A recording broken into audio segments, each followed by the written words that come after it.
Hello guys, तो अब हमने सेक्शन 1 से 10 तक कर ली लास्ट वीडियो में। उसके बाद हमने शेड्यूल कर लिया कि शेड्यूल में फर्स्ट क्लास में कौन है और सेकंड क्लास में कौन है। ठीक है, जो फर्स्ट क्लास था उसमें क्या बात हो रही थी सेक्शन 10 के अकॉर्डिंग में कि उनका जो है ना साइमल्टेनियसली डिवाइड होगा। 9 में हो गया था साइमल्टेनियसली। 10 में क्या हो रहा था कि रूल्स बता रखे थे कि अगर विडो एक से ज़्यादा है तो सभी विडोज को कुल मिला के एक मिलेगा।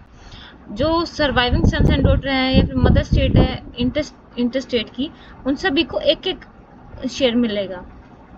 और जो जैसे एक है इनका, तो इनके जो नीचे वाली ब्रांचेस होंगी ना इन वाले सन्स की, जो डायरेक्ट सन थे या डॉटर्स थी, तो उनके जो भी होंगे उस एक में से उन सबको बटेगा। ठीक है, और जो डिस्ट्रीब्यूशन हमने क्या कहते हैं रूल 3 में करा, मतलब ये कि एक मिलेगा, तो उसमें जो भी हेयर्स होंगे ना, जैसे विडो हो गई या उनके जो भी फर्दर चाइल्ड हो गए, उन सबको ना बराबर बराबर चीज़ें बांटी जाएंगी। ठीक है, अब उसके बाद क्या था, among the heirs in the branch of predecession shall be so made that the surviving sons and daughters get equal portion। देखो इसमें विडो भी था ना, बट इसमें जो गर्ल वाली ब्रांच थी, डॉटर वाली ब्रांच थी, उसमें हस्बैंड को नहीं दे रहे थे। उस जो प्रीडिसेस्ड डॉटर की भी जो डॉटर थी ना, उसके हस्बैंड को नहीं दे रहे थे।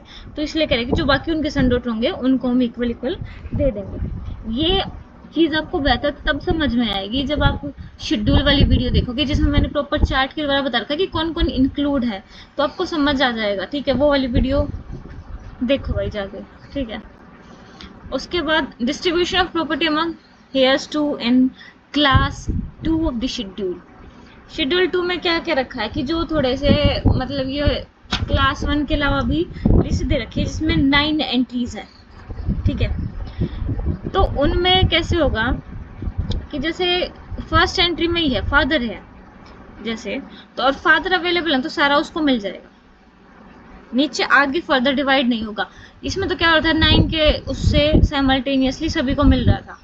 ठीक है, पर यहाँ पे एंट्री वाइज होगा, जो एंट्री पहले होगी उसको मिल जाएगा अगर वो है वहाँ पे उस एंट्री में लोग अवेलेबल हैं। एंट्री में एक से ज़्यादा लोग अवेलेबल हैं, जैसे सन्स डॉटर सन, 2-3 सन हैं, तो फिर उनको इक्वल इक्वल मिल जाएगा। ओके, समझे। उसके बाद order of succession among agnates and cognates. अब हमने उसके बाद पढ़ा था कि भाई क्लास 1 में होगा, फिर क्लास 2 में होगा, फिर भी नहीं हुआ तो एग्नेट्स में और कोग्नेट्स में। Agnates wholly through males, cognates wholly through not wholly through males, मतलब फीमेल ऑब्वियसली यार। उसके बाद third of succession among agnates और कोग्नेट एज अ केस में भी shall be determined in accordance with rules of preference laid down. जैसे कि rule 1, 2 hairs हैं, तो जो भी हेयर है जिसकी कोई भी मतलब एसेंट नहीं है, एसेंट मतलब उससे ऊपर वाला कोई भी नहीं है, वो खुद ही अकेले मतलब, तो उसको प्रेफर किया जाएगा प्रॉपर्टी लेने के लिए। और जब ऐसा हो कि दोनों की जो एसेंट है मतलब जो उससे ऊपर वाले लेवल पे जो जो जनरेशन अवेलेबल है प्रेजेंट है वो सेम है, या फिर कोई भी नहीं, दोनों की भाई नहीं हो, प्रेजेंट है ही नहीं, तो जिसकी फ्यूअर या फिर नो डिग्री ऑफ डिसेंट होगी ना, कि नीचे वाली साइड कोई भी नहीं है हेयर के उसमें, तो उसको मिल जाएगा। Where neither heir is entitled to be, rule 1 और रूल के 2 के अकॉर्डिंग है ही नहीं, मतलब दोनों मान लो निकम में अनाथ है। ठीक है, फॉर एग्जाम्पल के लिए बता रही हूँ, अनाथ है मतलब उनको मदर फादर की डेथ हो गई, उनकी शादी हुई नहीं थी, उनका कोई डिसेंट में कोई है नहीं, असेंट वाले मर चुके हैं, दोनों के ऐसी कंडीशन है, दोनों को साइमल्टेनियसली दे दिया जाएगा। उसके बाद कंप्यूटेशन ऑफ डिग्रीज की बात करें, ये डिटरमाइन करने के लिए कि सक्सेशन का ऑर्डर क्या होगा एग्नेट्स और कोग्नेट्स के बीच में, तो रिलेशनशिप कैसे जो है ना वो काउंट किया जाएगा इंटरस्टेट से। ठीक है, in terms of degree of ascent और डिग्रीज ऑफ डिसेंट और बोथ एज द केस में भी। ये क्या कह रहे हैं, जैसे ये रुको लेवल है, देखो मैं इन चीज़ों को लेवल वाइज पढ़ती हूँ। फॉर एग्जांपल जिसको प्रॉपर्टी मिलनी है, जो कोग्नेट या फिर एग्नेट जो भी है, ये पर्सन है, ये जनरेशन में है, तो इससे नीचे वाले डिसेंट है, इससे ऊपर वाले एसेंट है। अब एसेंट में इसके पास 2 है, नीचे में डिसेंट में 1 है। ठीक है, तो इसमें क्या कह रहे हैं कि उनको मतलब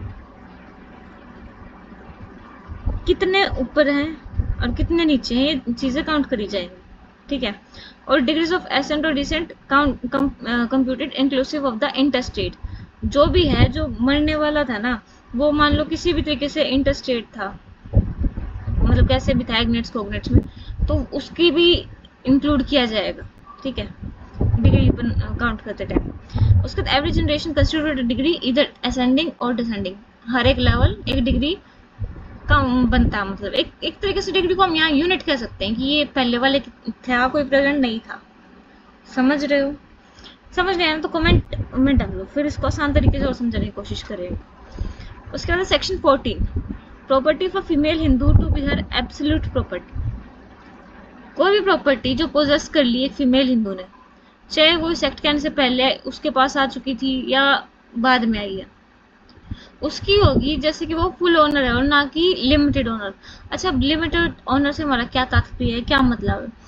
ऐसा हो सकता है कि एक पर्सन है जो उस लैंड को, उस प्रॉपर्टी को यूज कर रहा हो, एंजॉय कर रहा हो, उसके पोजेशन में हो, बट वो उसको सेल नहीं कर सकती, वो उसको किसी को मतलब कुछ भी और रेंट पे नहीं दे सकते। फॉर एग्जाम्पल हमने लिख दिया कि नहीं भाई तू बस रह ले यहाँ पे, तेरे रहने के लिए लिमिटेड है, तो बस पावर्स नहीं है पूरी।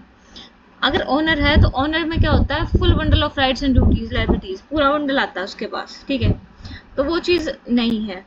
पहले होता था कि लिमिटेड ओनर है, बट अब अगर वो कोई प्रॉपर्टी उसके पास है तो उसकी फुल ओनर है। और इस सब सेक्शन में एक्सप्लेनेशन दे रखा है कि प्रॉपर्टी जो है उसमें मूवेबल और इनमूवेबल प्रॉपर्टी दोनों इंक्लूड है, चाहे वो उस फीमेल को इनहेरिटेंस से मिली हो, या डिवाइस से मिली हो, या पार्टीशन से मिली हो।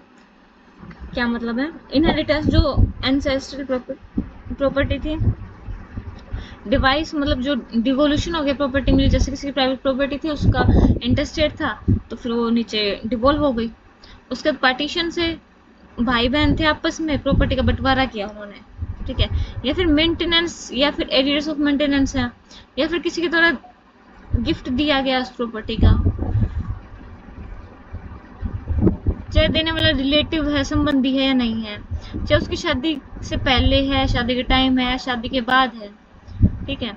या फिर उसने खुद की कोई स्किल और एक्सर्शन से, खुद की मेहनत से परचेज की है, या फिर प्रिस्क्राइब की गई है, उसको किसी भी तरीके से उसको मिली है, ठीक है, प्रॉपर्टी, तो वो प्रॉपर्टी उसको मतलब एज अ स्त्री धन उसके पास रहेगी, ठीक है। और वो प्रॉपर्टी अगर एक्ट से पहले रही मिली है तो वो पक्का स्त्री धन है, ठीक है। बट इसी में एक तरीके से एक्सेप्शन है इसका, जो अगला सेक्शन है ना, वो क्या कहता है कि नथिंग कंटेन्ड इन सबसेक्शन 1, इस वाले में जो भी कुछ कहा गया वो अप्लाई नहीं होगा उस प्रॉपर्टी पर जो गिफ्ट के द्वारा या किसी और विल के द्वारा या किसी और इंस्ट्रूमेंट के द्वारा या फिर कोर्ट की डिक्री के द्वारा या फिर सिविल कोर्ट के किसी ऑर्डर के द्वारा। देखो, decree is a final judgement, एक तरीके से हम कह सकते हैं, ऑफ राइट्स, डिक्लेरेशन होती है जिसमें राइट्स की। ऑर्डर ऑफ सिविल कोर्ट जो मतलब सिविल कोर्ट ने कर दिया, डायरेक्शंस दे दी एक तरीके से। Under award where the terms of the gift, award है जैसे ये वैसे कोर्ट से ही मतलब एक तरीके से संबंधित हो, जैसे आर्बिट्रल टेरी कोर्ट्स है तो उनका अवॉर्ड होता है, ठीक है। Where the terms of the gift, जहाँ जो गिफ्ट की शर्तें हैं या विल की जो शर्तें हैं या फिर कोई इंस्ट्रूमेंट है या डिक्री है उसमें शर्त दे रखी है कि रेस्ट्रिक्टेड एस्टेट दिया जा रहा है, मतलब पहले ही राइट आपको गिफ्ट में रेस्ट्रिक्टेड दे रखा है कि आपको इतना इतना अधिकार है, आपको पहले बोल रखा है कि इतना ही चीज़ हम गिफ्ट कर रहे हैं। मान लो कोई पर्सन है, वो आने जाने दिया जा रहा है उसको प्रॉपर्टी के अंदर में, तो उसको साफ साफ बोला जा रहा है कि आपका सिर्फ आना जाना हम दे रहे हैं गिफ्ट में और कुछ नहीं है। तो फिर ऐसा नहीं कि वो बाद में कहेंगे ओ आई एम स्त्री, दिस इज माई स्त्री धन, नो नो नो नो, जितना दिया है उतना ही, ठीक है गाइस। उसके बाद section 15, general rules of succession in case of female Hindus.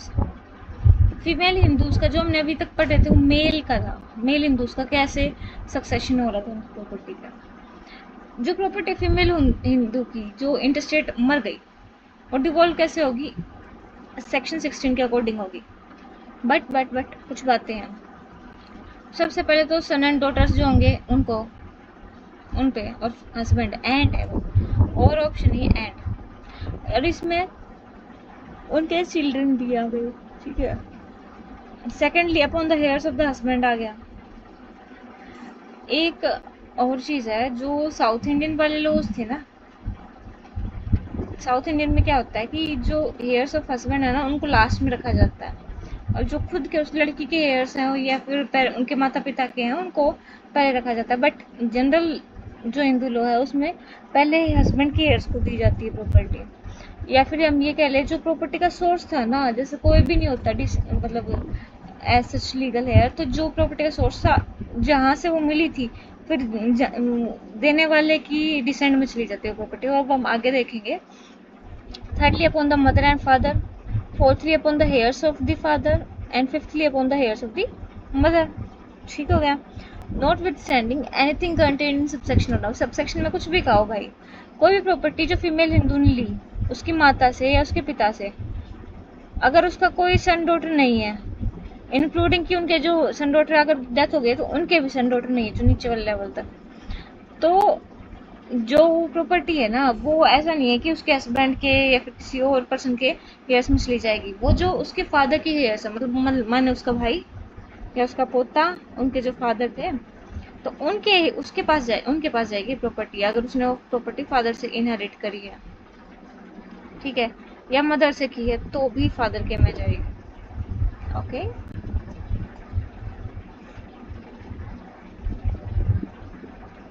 कोई भी प्रॉपर्टी है जो फीमेल हिंदू ने इनहेरिट करी है अपने हस्बैंड से या फिर अपने ससुर जी से, फादर इन लॉ से, तो अगर उनका कुछ बेटा या फिर बेटा के नीचे, मतलब नीचे वाली साइड अगर लेवल नहीं जा रहे ना, तो वो वापस चला जाएगा, हस्बैंड के हेयर्स में चला जाएगा।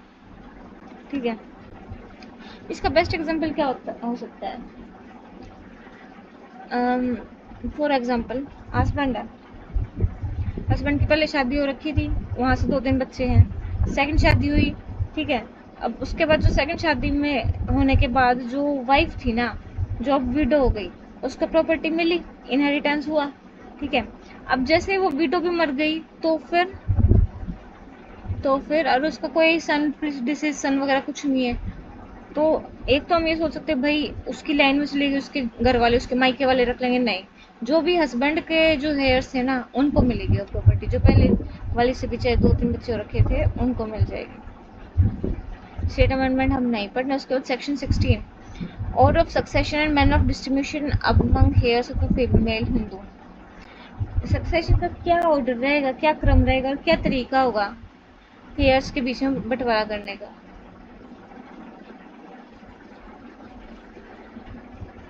इसके 3 नियम है। पहला तो जो भी हेयर्स बताए सेक्शन 15 के 1 में, those in one entry shall be preferred to those in the any succeeding entry and those included in the same entries may take simultaneously। ये कह रहे कि सन एंड डॉटर एंड हस्बैंड है, ठीक है,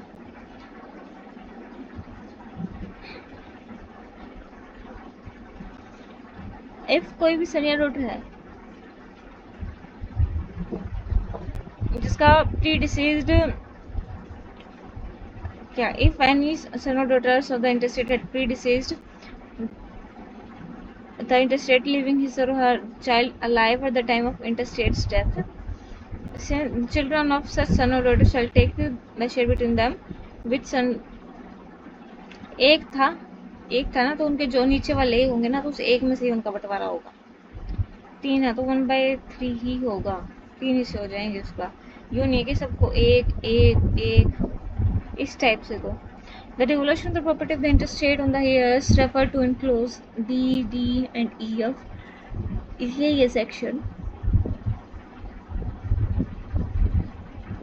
वो उसी ऑर्डर में होंगे और उनके सेम रूल होंगे, जो अगर वो प्रॉपर्टी फादर मदर या हस्बैंड से क्या कहते हैं डिवोल्व हो रही होती, और वो जो पर्सन है वो इंटरस्टेट मत सुनो,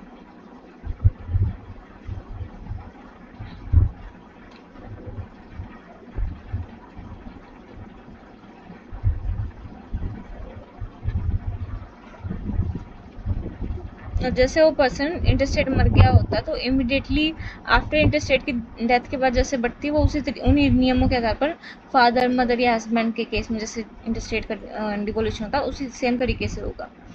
ठीक है गाइस, अभी के लिए काफ़ी है, बाकी करेंगे नेक्स्ट वीडियो में। Okay, bye bye.